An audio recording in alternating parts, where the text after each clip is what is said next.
welcome to the Elevated Limits podcast show.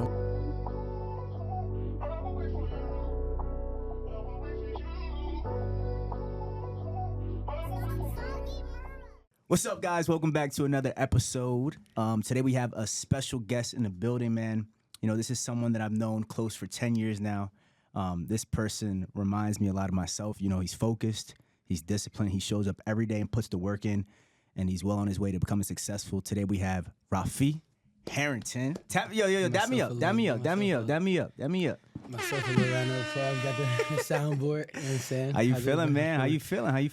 Feeling legendary. You feeling legendary? I like to always say, make sure I'm talking to somebody. I'm feeling legendary. Speak up, young. Speak up. Let's start it with, because I told you a few seconds ago, I want to start it with some gratitude. So for sure, this kind of like a list, but it's in order, but it's not really in order. If that makes sense. So number one, my parents. I want to show love to my parents off the rip. Shout the parents out. If it wasn't for them, there's no me. You know what I'm saying? So love them with all my heart. They'll tap in. That's it. Secondly, again, it's not exactly in order, but you. Show gratitude to you, because if it wasn't for you, I wouldn't be in a position. You put me in a position to succeed. You put me in a position to have opportunity. So I'm saying I'm grateful for that. Third thing I'll go into is, you know what I'm saying, any of my boys watching, my friends. Shout out to the guys. My best friend's mom, you know, that's my second mom, you know what I'm saying, big sis. Shout out to all of them. They got to tap in now. And then last but not least, you know what I'm saying, I'm not too deep into the faith, but thank God. Amen. Take a minute to thank God. Yeah, because man. Without him, nothing is. Amen. So, what about shout out your friend from Maryland, the one that plays your That's childhood? Big Sis. That's Big Sis. Okay. I was making sure that I was making sure you shouted her out. So what I want to start with you, Raf, is first, did I pronounce your name right? Did I still do it wrong? So like everybody that's watching, there's a saying my name. You got to just have that certain like. Hold on. So how did I said Rafi? Rafi. It's close. Rafi. You can't force it though. It got to be smooth. It got to be like, you know what I'm Rafi. saying? We getting better. Yo, bro, just tell me how am I saying it? How are you telling me to say it? Rafi. That's better. That's it. Rafi. That's it.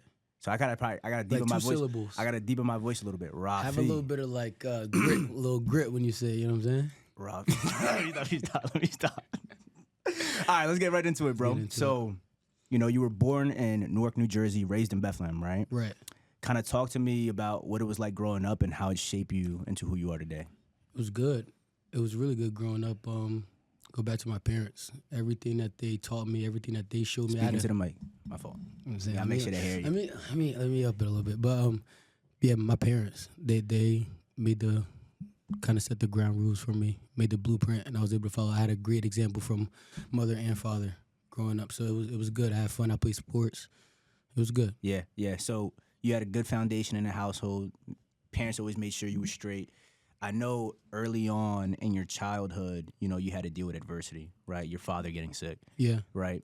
Kind of talk about that time period and how you were able to get through that with your family.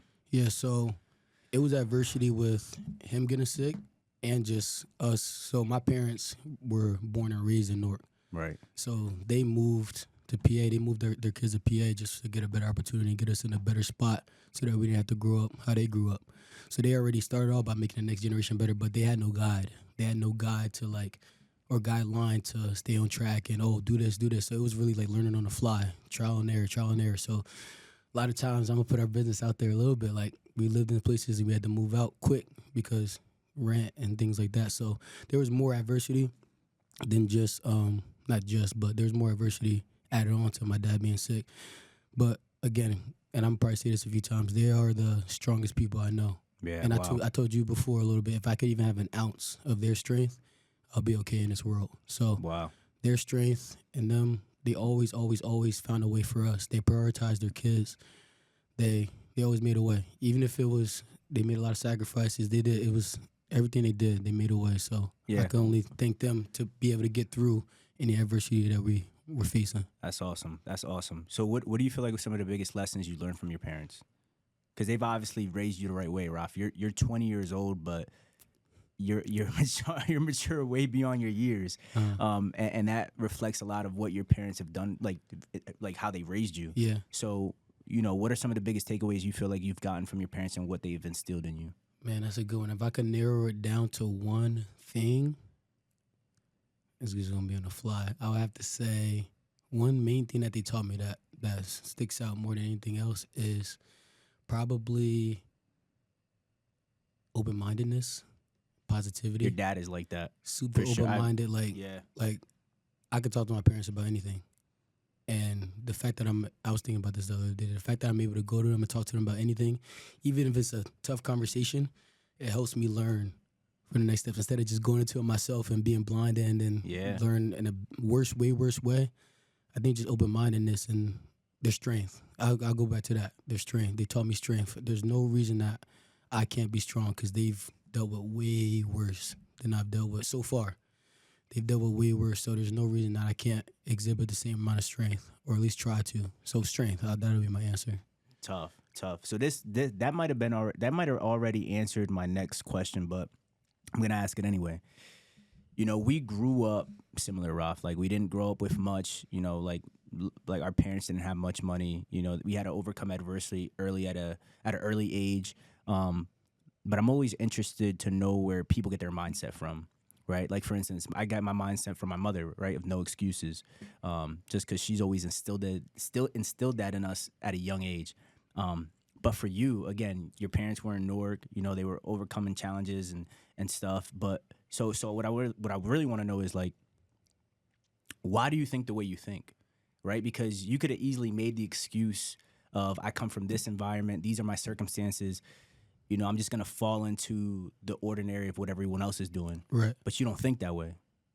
So why do you think the way you do? So it's kind of like a few that go into it. I want to remember all of my answers and then kind of keep them short so I'm not rambling. And excuse me, anybody, if I start rambling. Speak. Talk. If I start rambling and just talking.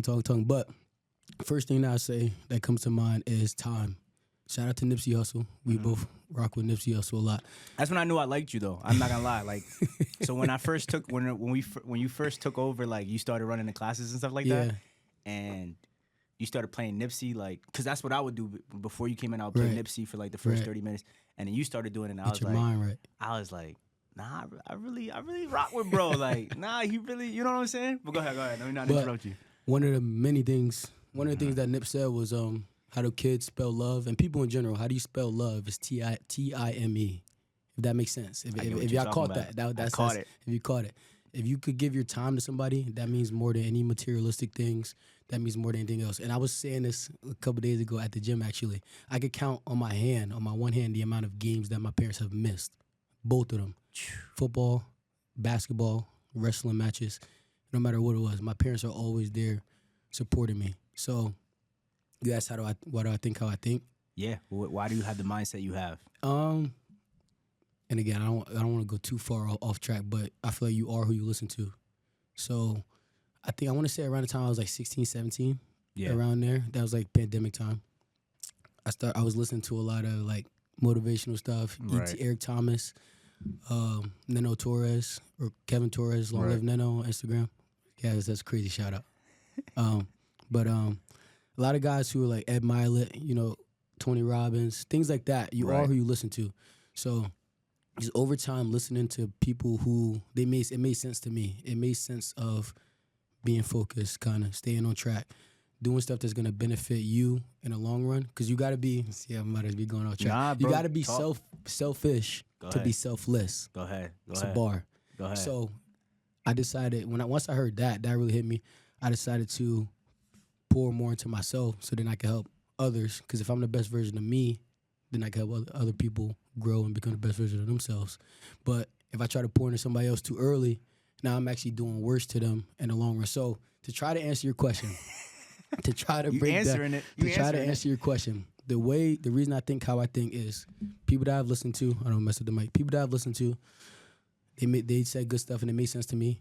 My parents always being there for me, and showing me that there's a positive way to think. My dad always said do more good than bad in this world. Always do more good than bad. You can't control the uncontrollable, but do more good than bad as much as you can. And then my third kind of answer is, honestly, I really don't know.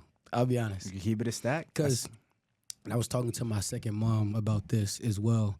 She asked me the same question because my best friend is similar to how I am. Shout out Kendrick, you know what I'm saying? Yeah, I think I don't want to say all of it. I don't want to go through the whole list of names. Shout the guys out, man. Shout out Kendrick. Shout out Jay. Both Jays. Eric, Paulie, Brian, Haj, Isaiah, Haj. Ellis. What's the up, whole, Haj? The whole, you know what I'm saying? But, damn, I forgot what I was saying. But, yeah, my second mom was saying that I'm similar to my best friend in a lot of ways. And she was like, she asked me the same question, why do you think the way you do? And I'm like, I don't know. Yeah. I don't know why certain stuff just, you know what I'm saying? It's a blessing, makes bro. sense to me. And it's then, a blessing, bro. Yeah. Because you're definitely, like I said, mature, way beyond your years. Appreciate You're wise.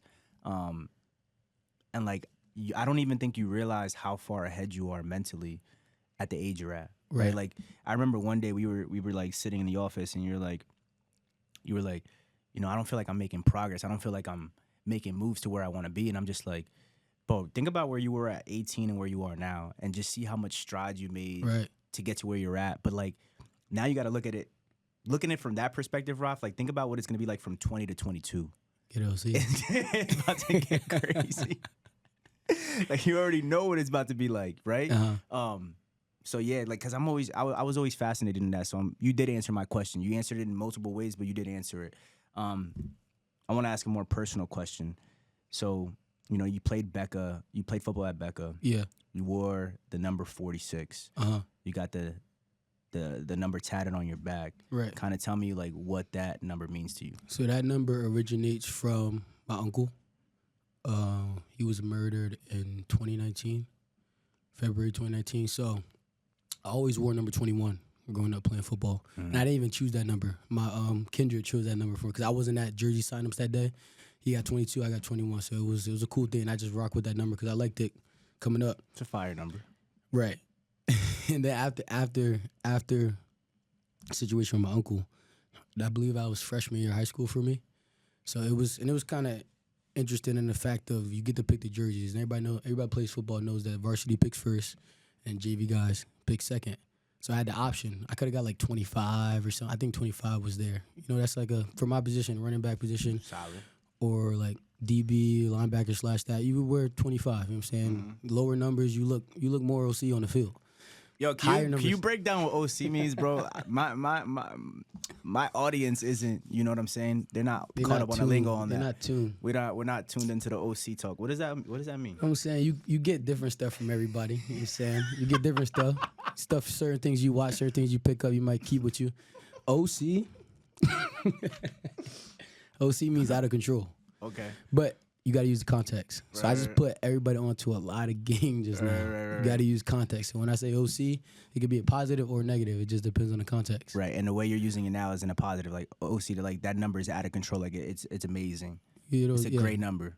I forgot there's what I 40-year-olds. said, There's 40-years watching this for, you know what I mean. So you got You know what I'm to saying? Yeah, you just got to use educate the context. I mean, use context clues. But it was Jersey Day. Time to pick your numbers. The varsity that picked their numbers. I had the option of 25. I think like 44 was on there. And I saw 46. And at the time, I give myself a lot of respect going back to this because at the time, I was so used to having a number in the 20s. I was so used to, this is my number this number kind of defines me. Right. And if I get 46, people might think you're gonna look like a scrub. Yeah. Let's just keep it real, because in that culture, in that environment, when your number in football matters. Yeah. Because if you pick a weird looking number, like people will look at you different. You can be like, yo, yeah, why? And that's why weird to the people number? outside, but in the football world, people know what we're talking about. Like your number, you know what I'm saying? And like, that even happened. You're like, yo, why you get this? Why you get this number? I didn't explain it to him at the time because I'm slowly